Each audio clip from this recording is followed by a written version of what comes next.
演艺圈又爆夫妻失和疑云。付辛博、颖儿这对8年夫妻，当年奉子成婚撒糖无数，被封神仙眷侣，如今却屡传感情破裂，甚至悄悄离婚。AA 制婚姻，月子期委屈，老公冷暴力，传闻越来越离谱，到底是真婚变还是大误会？刚刚你们在猜的时候，就是我们嘛，就是现在在横店拍戏，然后我们在横店呢就置了一个小家，对。然后我们想说，如果是在横店拍戏的话，没必要买那么贵的，所以就没有必要买那么贵的，就是经济实用就好了。所以真的冷博士，你猜对了，是一个临时住所。如果以临时住所的话，你买东西还是蛮大方的啊。你买那些什么火影忍者一系列的东西，对，那个我比较喜欢，我跟了他12、13年了。没有，他买的那个火影忍者呢，是放在北京的家里的，所以就会比较贵。对，这些是可以跟着他们一直走的，对，这可以携带的东西就比较合理。所以你们拍戏的时候，婴儿也会一起带去。我们现在孩子就跟我们在一起，然后阿姨帮忙顾。阿姨对，还有家人。对。徐熙娣，我觉得酒是给阿姨的。酒其实是给朋友的，就是比如说朋友来家里面，对，然后就是给朋友买的。你们自己2个不喝吗？很少喝。可是一个人喝酒很可怜吧？不会啊，我就特别享受一个人喝酒。不会吗？不会啊。你们不会介意在家里一个人喝酒？每次我老公都会说 ，baby， 我这一趟可能会出去比较久，我走喽，你就自己在家好好照顾自己。我说好，我会想你的。然后说拜拜，然后说亲亲，然后他走，门一关马上开红酒，然后倒，然后躺在床上想说再也不起来，然后立刻剧都弄好，然后就这样。然后吸管喝没有，就是这样侧面喝红酒，然后看剧，然后就哇好享受哦。你们2位可以参加同一部戏演出吗？对，有啊，就是现在有一部优酷嘛，《古剑奇谭2》，然后在剧中也是演情侣。对，这样不会很腻吗？其实这部戏特别苦，但是就是因为有他，可能就觉得没有那么苦了。什么时刻是本来痛苦，然后因为他在旁边就会？我每天都很苦。什么事？因为我那个戏拍了7个多月，我7个多月每天基本上都拍13个小时以上，哇！然后每天古装对打戏很多，天天就是吊威亚，每天吊，每天要真打，所以就挺辛苦的。所以那他在的话会怎么样？帮你按摩吗？他会帮我每天中午就把餐都点好，然后我就跟吃喝都是不用操心。可是他也要演不是吗？你要打吗？我也要打。他也要打。我的戏比没他多，他最多嘛。所以如果那一天刚好都是拍你的戏，你回去之后会把饭跟衣服都弄好吗？会，就是互相会帮忙。这女人嘛，女人就是有的时候肯定操持家的方面肯定是要多一点，对，要帮男人解忧嘛。他刚刚说女人要操持家的时候，他是死盯着你的眼睛。不是这意思。你有没有一点醒悟的感觉？我很持家哎，真的吗？对呀，小燕姐姐很持家。我把小孩教育的多好啊！哪里好？我老大是舞蹈冠军哎，老二现在在学素描，很厉害哎。上次考试几分？我女儿真的是我觉得太矫情了，他们都会说妈妈，我这次考得不好。我说真的吗？几分？她这样97。我说你少给我演那种就是明明考很好还在那边装死的那种小孩。他们就对自己要求非常高。我不敢相信你刚刚讲这个炫耀的故事，你好丢脸哦！我没有要。哎，怎样不行啊？哎，这太短。绳子不够长。就是分数好什么的啊。所以你觉得女生也应该要被男生照顾嘛？如果他拍了一天的戏，我刚刚的意思就是，如果是你累的话，回去他也会这样对待你吗？会。你像我前几天就很累，真累得不行了。我说，老公，你回来给我按一下摩，他就一直帮我按那个肩啊什么的。老公按摩应该持续度10分钟而已吧？10分钟很久哎，10几分钟对。我觉得按个30秒已经很好了吧？哈，我老公10分钟我都觉得说他不爱我了。我跟你说，现在男生都不一样，都会帮老婆那个做按摩。我每天晚上都帮老婆做按摩。你做多久？基本上到30分钟以上。哇，30分钟？每天，有时候还有加餐，挖耳朵、剪脚趾甲，这些都是我做的。你确实是看护没有错啊，你不是老公啊。这全是我做的。你演艺工作很空吗？我现在已经被训练得很习惯了，就感觉晚上有些人是看书，有些人是看手机刷什么视频，我就是要帮他做按摩。然后你是有专业的手法吗？我现在应该可以开店了，我觉得。我觉得好专业，我们以后可以切磋一下。是吧？这按摩手法应该是真的练出来。那拍戏的时候，既然是演情侣，就表示不用在对方面前跟其他演员有比较亲密的表现嘛，是吗？对，不会，因为我们是演情侣嘛。可是都已经谈恋爱了，然后演戏还要演情侣，你不觉得很无聊吗？不太无聊，因为我们的那个认识的方式跟那个古剑里面的那个方式不太一样。两个人一开始在古剑里面其实是互相不搭理的那种，看不上的，慢慢的才在一起。对，所以还是会有一点点心动的感觉。会，因为你们好牵强，他没有哎，男生大概落后10秒左右。如果我是演员，然后又是结婚，我就想说，那当然是能够多跟其他的男演员演一些感情戏会更好啊。当然你这样说的也没错，但是呢，不是，就是说，但是我是觉得我很喜欢跟我老公一起拍戏，因为你该不会终身都要跟他合演情侣吧？那绝对不行，观众不想看呀，我倒是想，观众不想看，因为我觉得就是平常拍戏嘛，大家都老是分居在两地，就总是见不到。如果能够偶尔去拍个戏的话，还能够经常在一起。除了你老公之外，你现在心里最想要跟谁演情侣？没想过，想想啊，不敢想啊！我在你面前我敢想。那你这个问题要问他吗？啊，我你有吧？希望合作的女演员可以演那个情侣的。我喜欢跟我年长一点的演，像谁 ？S 姐这样。哎呀，我们俩去那边坐吧。最近喜欢那个蔡徐坤。哦，所以就是如果你喜欢别的男明星，这付辛博哥哥会管你这方面吗？他不管，怀孕的时候都在看，然后他就陪我一起看。我说，哎，这个好看。哦，就如果蔡徐坤要跟你交换微信的话，可以吗？可以啊。可以？可以啊。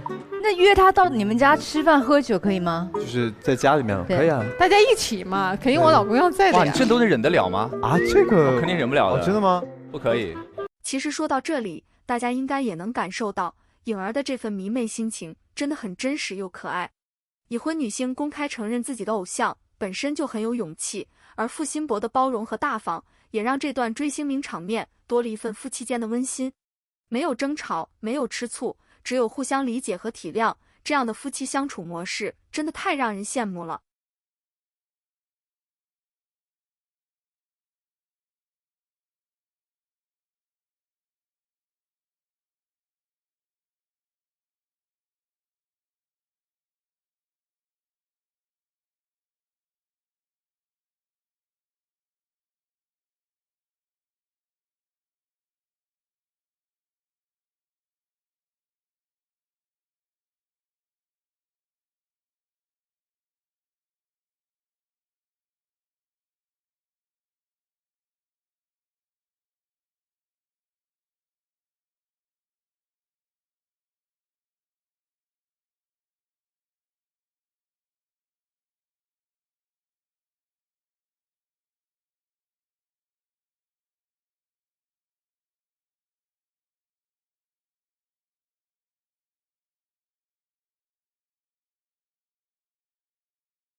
你觉得对方的哪一个习惯，如果再不改掉的话，你就真的有可能会离开他？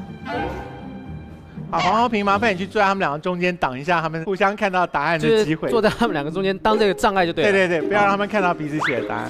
好障碍。第一次有这个机会可以坐到这个来宾席，蛮不错的。这样子啊。所以颖儿要写一个他心目中付辛博的坏习惯，对他受不了，他受不了的。然后付辛博要写一个颖儿的嘛，对。然后写完后不要给对方看哈。好。好狠啊！倒数计时10秒钟开始。会不会担心的是10秒写不完，太长写一篇论文出来。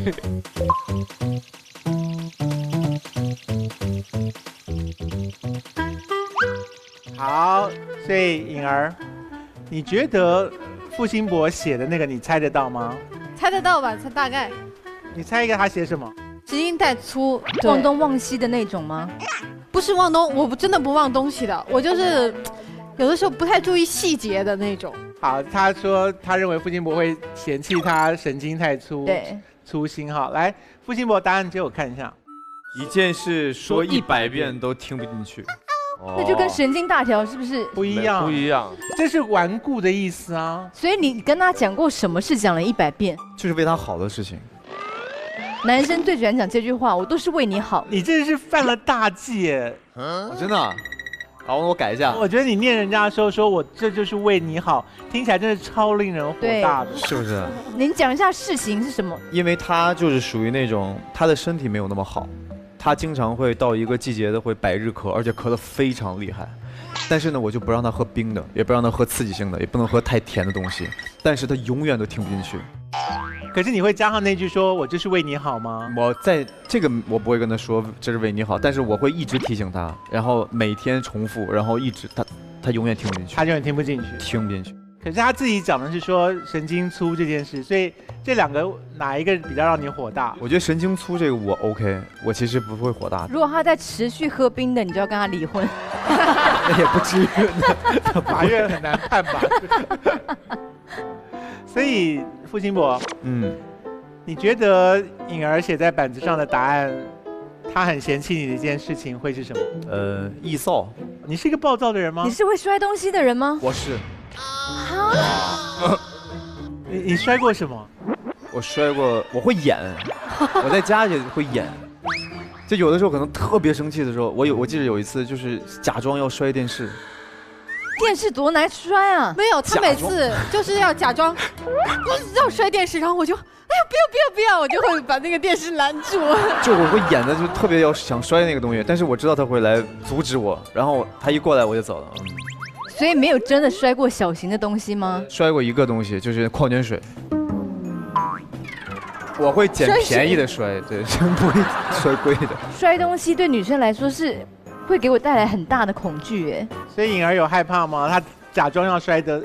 现在就还好，因为之前刚开始的时候是，现在习惯了嘛。他要摔电视机，我现在知道他不会摔，他就是装模作样那么一下。所以他要假摔的时候，我也非常的迎合他的那种，哎呀不要摔，然后他就是第二天我们俩就是和好了以后说，你以为我会真摔呀？我傻呀。我觉得两个演员结婚就是会有这种事情发生。好，那我看一下你的答案吧。还真的是这个。哦，脾气不好，我可以先把黄浩明搬走吗？你走开。我这样弄得很像他们两个的小孩。对，七走开太严。所以他脾气最大的时候是什么时候？他就是有的时候会摔东西嘛，但是现在真的在改了很多了。他是这样的，他发完脾气他就是那么一会儿，发的时候大，发完以后就马上就没事儿，就一定要发出来，然后马上就和好，当天晚上就和好，然后就会一直说，宝宝就一直叫我。哦，他会主动跟你和好，主动跟我和好，就马上就没事的那种，会认怂的那种，特别会认怂。那还不错啊。如果主动认错就可以了，特怂的那种，对。对，我不想跟他讲，然后他一直站在我面前，其实我是怎么样，一直要跟我讲清楚啊，这种。好理解你。颖儿，你有存私房钱吗？没有。还是现在不方便讲？对，真的没有。迟疑了一下，犹豫了0.1秒。真的没有。你们两个夫妻现在的钱是各自有各自的，还是说有一个共同的？各自也有各自的，各自有各自的，也有共同的。就会分一笔钱出来，是一起维持家里面的需要的。对，给宝宝用啊，这样子。那傅辛博，你有什么东西是你买的时候心里面会有一丝阴影，不想要让太太知道你买了这样东西的？账单上我们看到的手办虽然有一点贵，可是在正常的价格范围之内。其实我不太敢买贵的东西，我要买贵的东西，我会提前告诉他，我说宝宝，我能不能买这个东西？我喜欢它很久了。然后他说让我去买，我都会纠结，我还没买，到现在都没有买。你们俩互相叫对方宝宝，那你们叫你们的婴儿叫什么？月亮，因为小月亮我们宝宝的小名叫月亮。我还有宝宝，婴儿，爸妈爱你，婴儿。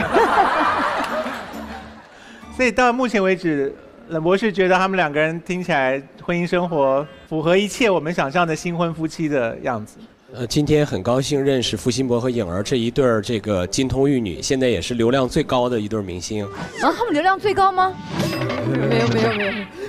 你这个问题很不识相，就是你要冷博士说哦不，流量第7名嘛，就是你关你什么事？你就是流量最高这种话你也不能乱讲啊。那我流量怎么样？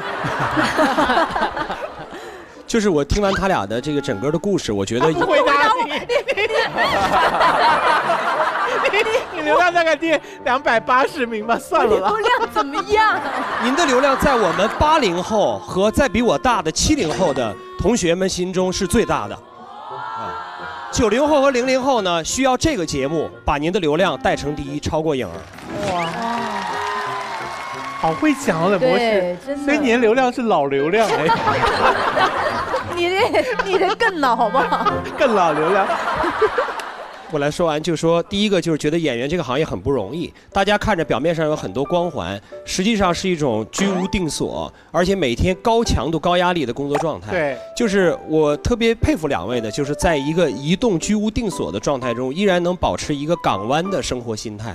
所以刚才我们看到的那个里面很多生活用品，可能就是一个快捷宾馆，可能就是一个临时的一个住所，但是我要把它生活的，就是日常生活也要审美化。对，我觉得这是很不容易的。对，就是还有一个呢，我刚才听两位的故事，我觉得两位刚才写那个题板啊，我有一些建议，比如说您劝了他100次他都不听，1000次都不听，您要掌握劝他的时机。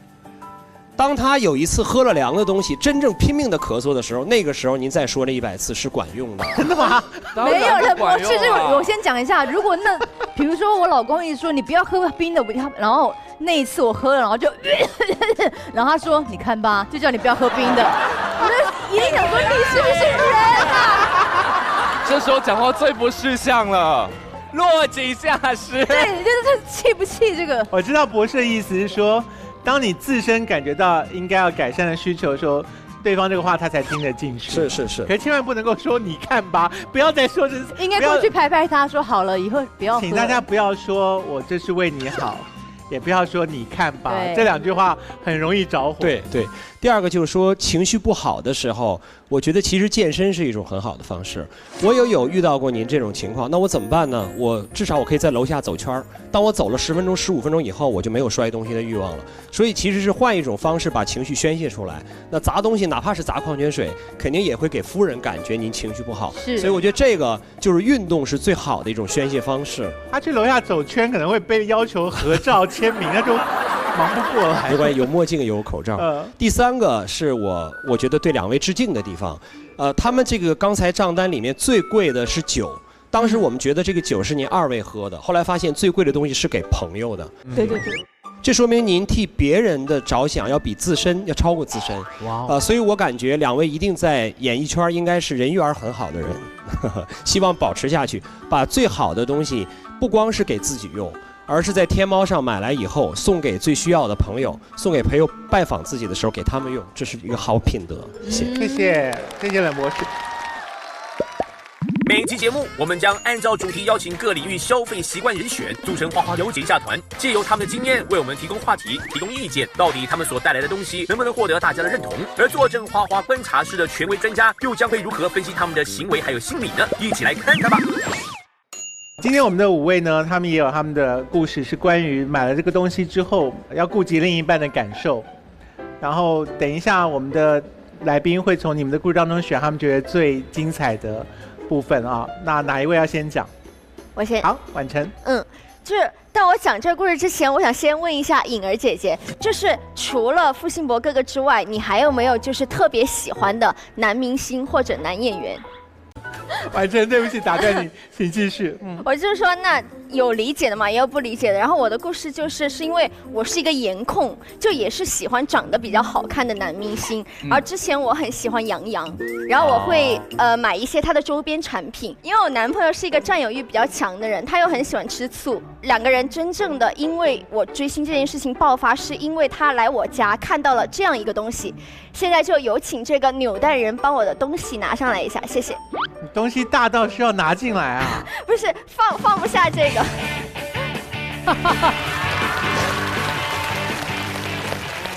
怎么样，扭蛋人现在想走红啊？谁觉得你在那边跟观众打招呼的？戏好多啊！谢谢扭蛋人。对，是这样的，就是这个抱枕啊。对啊，是这样的，他之前没有来过我家，然后他来我家帮我搬东西，他就从我床上众多的娃娃之中看见了一个男人的脸。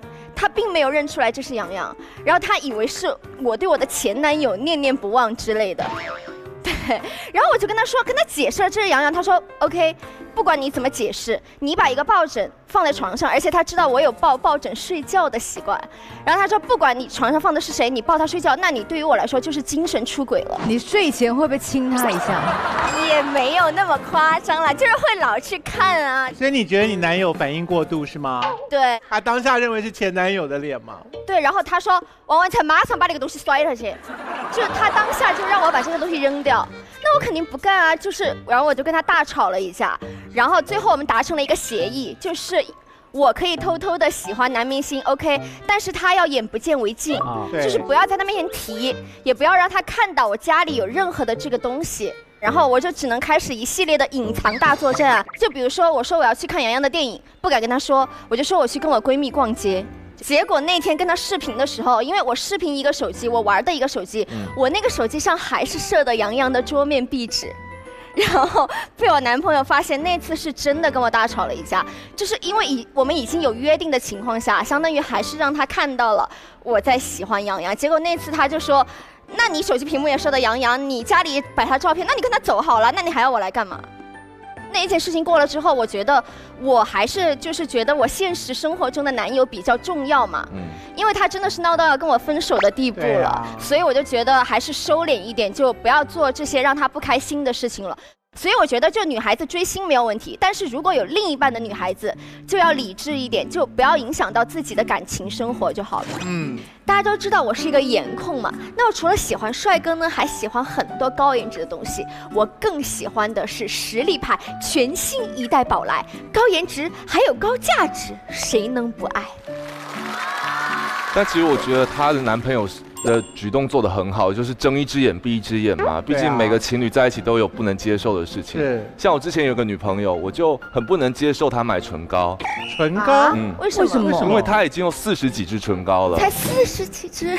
你很多吗？还好啦。但是我认识的女生朋友大概10几支最多了，因为我女朋友很喜欢没事就买。所以40几个你觉得超过？我觉得很超过。可是女生真的比较喜欢化妆品哎。对，但是我就觉得没有办法理解的事情就不要理解，还是试着睁一只眼闭一只眼会比较好。那是，我遇过一个状况是，我当时主持一个活动演唱会，台上有个男歌手，然后我那时候女朋友就坐在台下。你有女朋友过哦？有，真的有。那个时候没有故事就不要说谎好不好？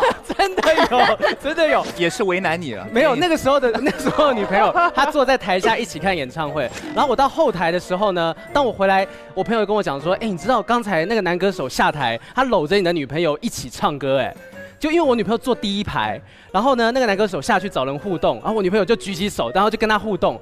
最后的画面，我看到朋友拍给我的照片，是他搂着我女朋友的肩膀在那边唱歌。这没有什么啊，还好吧？这个偶像搂肩膀是友善的表示啊。可是我觉得他不应该这样很用力的在举手说那他是非常有礼貌的观众啊，因为如果歌手说谁要跟我合唱，然后大家都这样。那歌手就会很没面子，所以你应该很称赞你女友说你这样让我的场子热起来。对啊，你主持演唱会，难道希望场子很冷吗？你这样是专业的主持人吗？真的很不识相对啊，一点都不。你有没有专业修养？身为艺人，你应该理解艺人的心情吧？还是说我没有女朋友过算了？直接承认没有，比较省事。我是受害者啊！好，下一位要讲故事的是哪一位？那我来讲，说之前，老婆我是爱你的哦，都是节目效果，不要太认真。就我自己平时有做演艺工作，然后也会自己经营自己创业的公司，所以经常要出去应酬。你知道，30几岁的男生出去应酬，避免不了要喝酒，对不对？女生们，你们理解一下。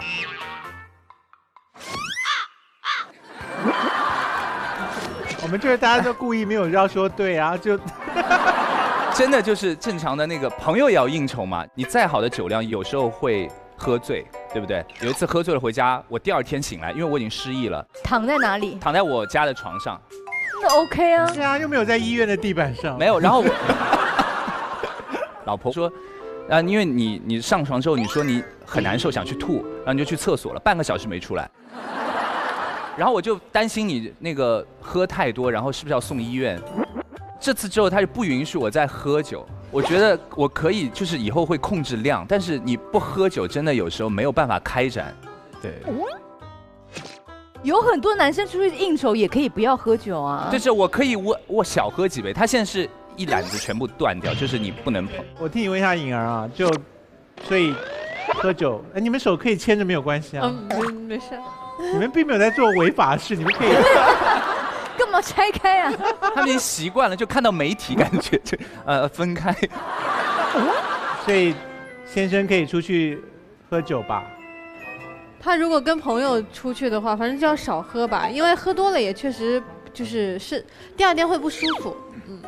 可是如果是为了拓展生意呢？现在也尽量有的时候就叫到家里，朋友叫到家里来嘛。对，所以这样的话，他喝完了以后就直接躺在床上睡了。所以刚才他那番话有任何意义吗？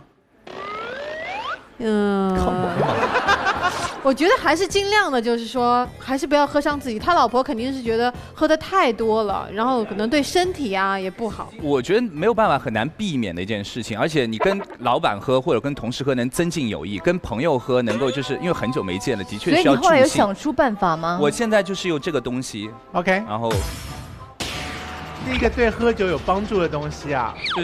那在场可能有人很需要哦。那我有。我吃过这个，这个东西吃完之后能够散点酒气，一次要吃3颗。对，而且很好吃。对，我现在都骗他说这个是那个软糖。你跟付金博完全同步哎，你知道吗？就他拿出来，你们俩就说就我吃过，然后他一说3颗，你就是2个都说对。所以有用吗？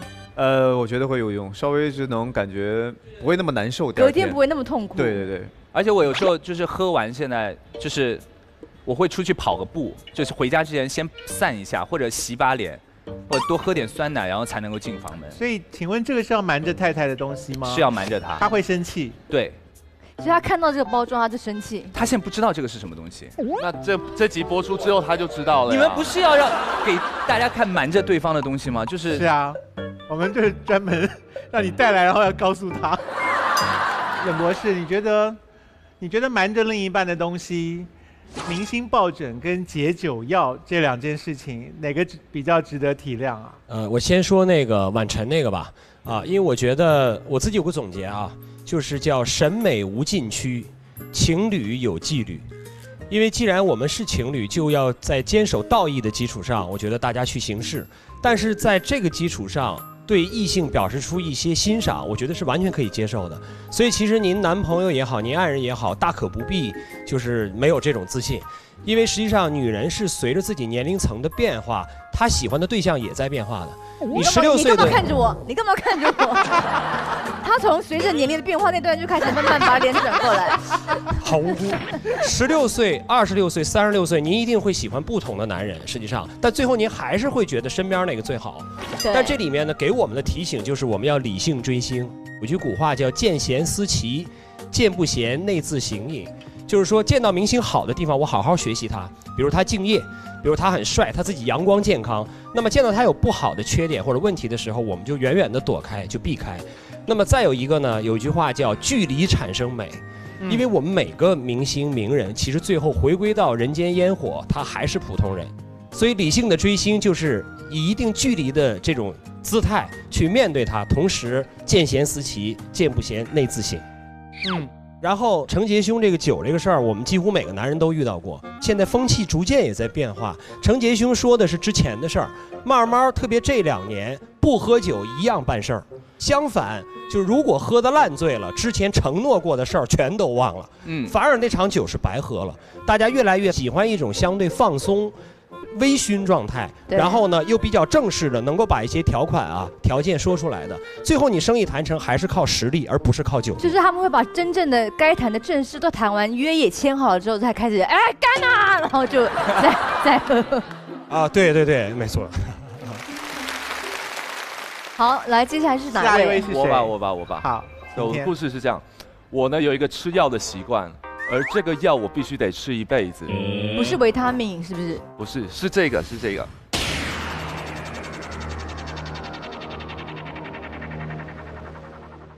这是治秃头的药，因为我有秃头。秃头？你有？没有啊？你现在戴的是假发？我现在是真发。是不是涂这边是涂的？不是，是中间地中海那样。我可以把它拨开吗？可以啊。是真的头发吗？是真的头发啊。没有秃啊。对啊，事情这样，因为我爸爸有秃头，他从25岁那一年开始，他头发有让你讲吗？没关系。可是他是帅的脸吗？我觉得我爸挺帅的。那如果再留胡子，应该也还是很有型。其实长得帅的人秃头都干脆剃光，就留个胡子。我觉得剃光也帅。但是他不剃光，他现在买了一顶假发，他每次都跟我炫耀。他有让你讲吗？你爸的朋友不知道那是假发 ，OK？ 我25岁那一年，有一次我在洗澡，我发现我掉了一大撮头发，我的头发把排水孔全部堵住了，我就很担心，我去医院检查，那个医生就翘着脚跟我说：“啊，你就雄性秃啊，你就吃药吧。”那这个药呢，我就得吃一辈子，它还防止你的秃头。那一年我就吃得很忐忑，因为对于男人来说，发型是一种尊严的象征嘛，对不对？我觉得男生是蛮在意这一点的。我以前主持过一个发布会，然后那时候有一个男艺人，他那天很奇怪，就戴了个帽子。我跟他也不熟，就是想敞开话题，我就说：“哎，戴个帽子干嘛？秃头啊？”重点是说那个人可以就开玩笑。我以为就是随便开玩笑，我说：“付金波，你秃头啊？”但不会就不会有这样的事情。然后我第二天查新闻，然后他说最近有脱发困扰。哦，他以为你看到新闻了，然后在笑他。真的无心之失。真的把人家内心最伤的地方点到了。大家现在往做生意的方向发展。没有啦，还在拍戏主持了。所以很对不起那位艺人，但是我也不说人家是谁了。对，当然不能说是谁啊。你想知道吗？不用。所以男生头发变少一定是会自卑的嘛。对。所以我一直在吃这个药，我都不好意思让我女朋友知道，我担心她不能理解，但她还是知道了。她就问我说：“你到底是怎么了？你是不是有什么绝症？然后你说出来嘛，我们可以一起沟通。”就真的就跟他说：“好啦，我秃头。”他就真的假的？我不信，你看起来没有秃头啊！我就跟他说了刚刚我说那个原因。隔天我们就去医院检查，医生说啊，我那一阵子是因为压力太大，然后饮食不正常造成的那种，不是遗传吗？对，不是遗传，所以我之后就再也不用吃这个药了，所以才有这个真相大白嘛。后来我知道我没有生病，我很开心。但是从这件事情之后，我还是更加强保养我的头发，所以我就用让你发量蓬蓬、走路带风的袋鼠发膜，让我的头发看起来更蓬松。有好看。然后这件事情发生了之后，我意识到就是其实我们有时候人不用去太在意自己身边的缺陷，不想让对方知道。因为感情里面你还是对对方坦诚，两个人互相磨合沟通才是对感情最好的方式啦。嘿，我是厉晴天。我刚刚在聊脱发的时候，看见你也很紧张的样子，你是不是跟我一样也在担心自己的头发？试试我私藏的袋鼠发膜，修护受损发质，让你软塌塌的头发瞬间蓬蓬起来。每天睡醒的时候，就像刚吹完头发一样蓬松哦。下一位是谁？我来吧。好，请。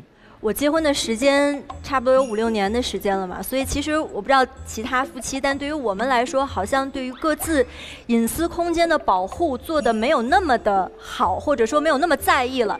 比如说，如果我在上洗手间，我老公是可以进来的，只有一件事情，如果我告诉他我正在做那件事情，他就不进来了，就是我卸妆。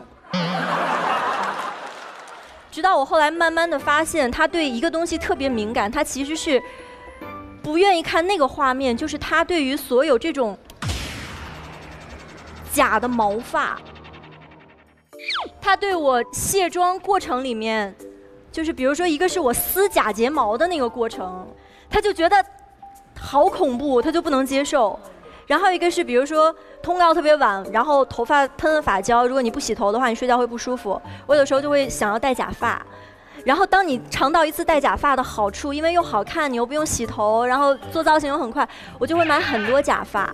但是比如说他对于我摘假发的那个过程，他也不 OK。我觉得你老公是很怕任何毛发被撕下来的过程吧？他怕汪聪把整个脸都掀掉啊。你应该是有一个专门收藏假发的地方吧？我原来就是把假发都放到他书房。你想吓死他！有一次是那天睡觉，第二天早晨差不多天蒙蒙亮，然后你再拉着窗帘，那个要亮不亮的时候，然后他就是有那种，就是你明显感觉他在做噩梦，嘴里在叨叨，你也听不太清。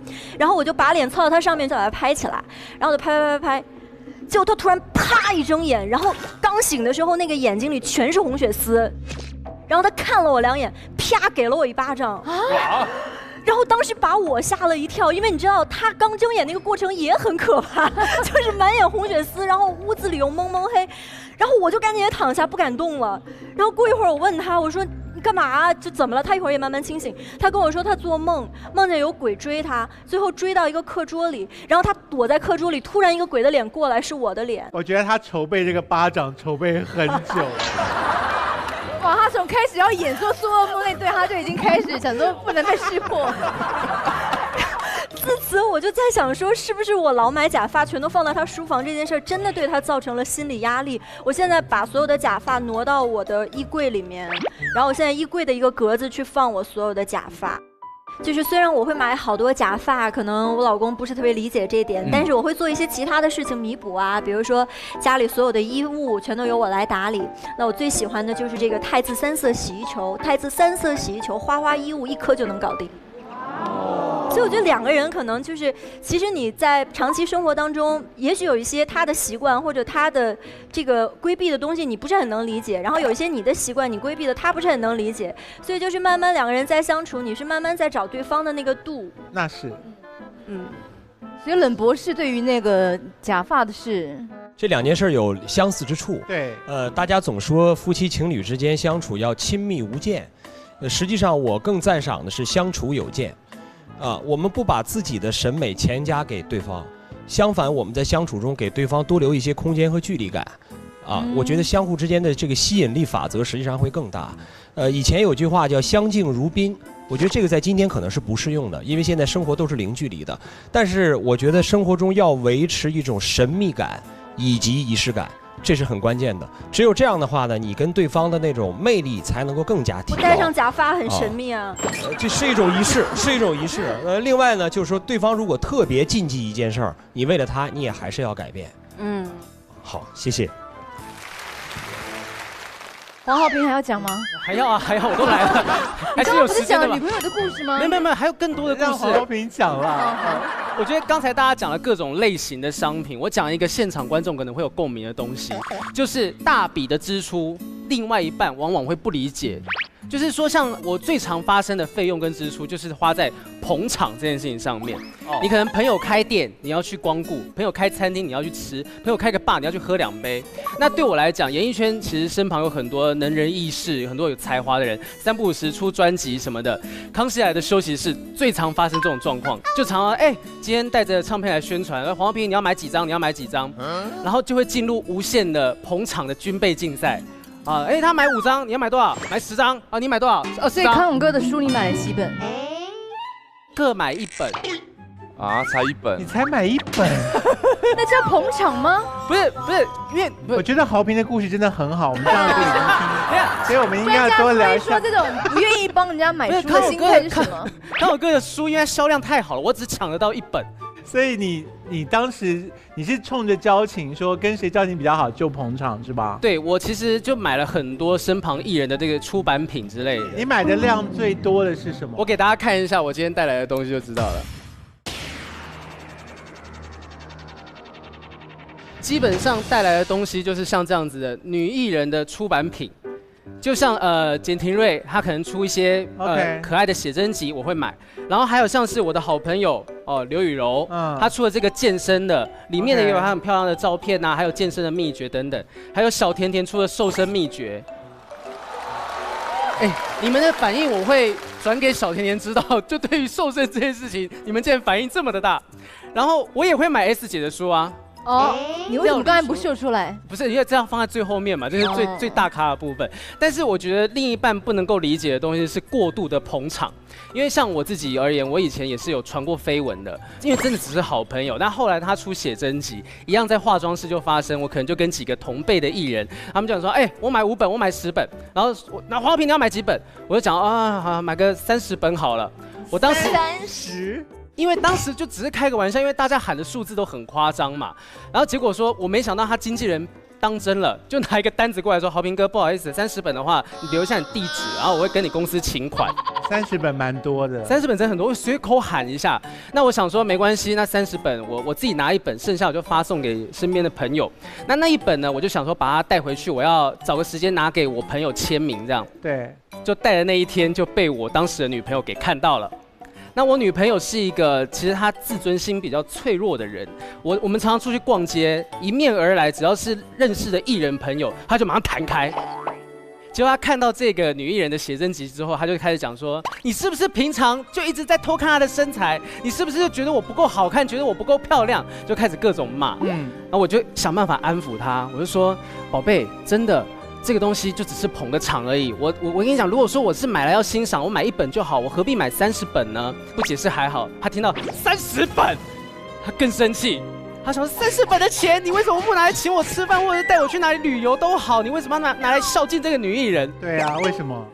是啊，就是当时就是一个开玩笑，气氛起来了嘛。我觉得他女朋友根本不是自己弹开，是黄浩平把他推开。没有，就一有女人过来就推开。没有男艺人过来，他也是会马上弹开来啊。所以你那个女朋友到底是哪一种类型的？我觉得她就是自尊比较脆弱一点。所以请问这个故事的重点是什么？后来他就把那本写真集给没收走了。那你还有29本啊？对啊。对，你故事可不可以进行到赶快？我们要下结论。我没有听到点。我觉得这个重点是在于说，因为我们常常会为了 social， 为了捧场，我们会买很多朋友出的东西。可是另一半应该要理解，我们这些东西是为了让我们的社交关系更良善。我觉得在这边我也呼吁一下，就是反正都已经分手了，那1本你可不可以还给我？那没收到现在还没有还。都已经分手，你要那本干嘛？那本有签名啊。但其实我现在还是有一点遗憾，就是说，如果当初我们吵架的时候，我可以用帮你赶走乌云、更懂你的心情的小度智能音箱的话，我们2个之间就可以少一点纷争，这件事情造成的危害就不会这么大，也许就不会走到分手这一段路。对，是。好啦，我觉得有一点心酸，因为你赚的没有那么多，还要花这种钱。我觉得应该大家要开始杜绝这种捧场的文化，因为真心是最重要的。专辑啊书，可是恐怕每个行业都有这件事。一定有啊。对。我不知道博士会怎么评价你的故事。博士可能会觉得你小题大做，因为每个行业都得花交际费啊。博士，你觉得？因为每个行业啊都需要同行的支持，特别是在个人发展的时候，所以我觉得这种站台助威支持是需要的。但是像您说的那种就是不理性的那种捧场消费，这个确实是要杜绝的。因为第一个是巨大的浪费。我举一个例子，我们学术界也会出书，但其实你的那个学术书只是很垂直的一个领域，不见得有那么多人喜欢看。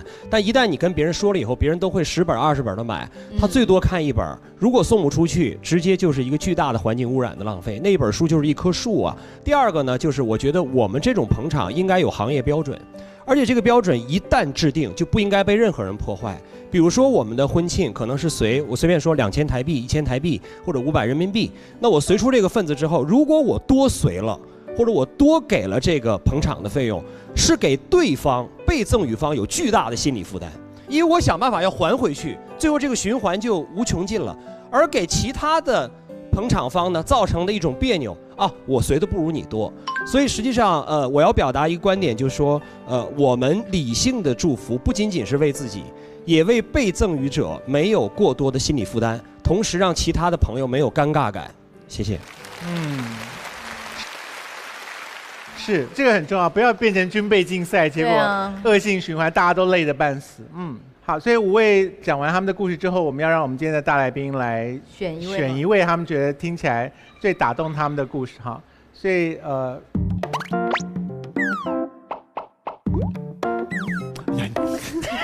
所以看起来是颖儿要选的样子。袁成杰吧。为什么？就是比较有共鸣嘛，就是喝酒嘛。我们都是有对。对，因为有的时候可能我也会出去有应酬什么的，对，但是我还是建议就是要我现在很适量，对，适量一定要适量。你也给袁成杰吗？对，我也是，因为可能我知道他比较 care 这个点啊，对，因为之前我们会可能因为我12点之前不回家，他会跟我生很大的气，这样。对，就是喝酒，比如说喝到差不多。你的门禁是12点呐？不是，是他的门禁12点。我的门禁是12点。我有一次喝到1点多。他发飙了，1点多还好， 1点2点，所以你后来改了吗？现在改了。你现在要遵守门禁吗？我很少出去喝，其实。他现在真的是好很多了，就是有的时候发脾气就没事了。请问发脾气的第一句话是？你怎么还不回来？然后回来后就说你还知道要回来啊？啊，对。演员的另外一个问题就是常常从他们的剧本里面借台词。好，所以我们今天来宾选中的是袁成杰，恭喜袁成杰。好，我们奖品请带进来吧。